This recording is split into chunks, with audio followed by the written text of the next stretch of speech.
Bismillahir Rahmanir Rahim. The Prophet Muhammad sallallahu alaihi wasallam said, "You will not enter paradise until you believe, and you will not believe until you love one another.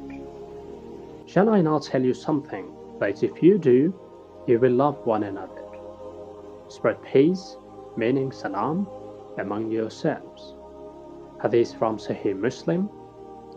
This hadith emphasizes the importance of unity, love, and peace among Muslims.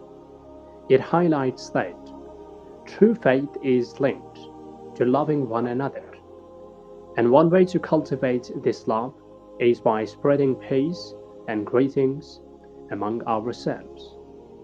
Overall, the hadith encourages us Muslims to promote a sense of brotherhood and harmony within the Muslim community. Assalamu alaikum wa rahmatullahi wa barakatuh.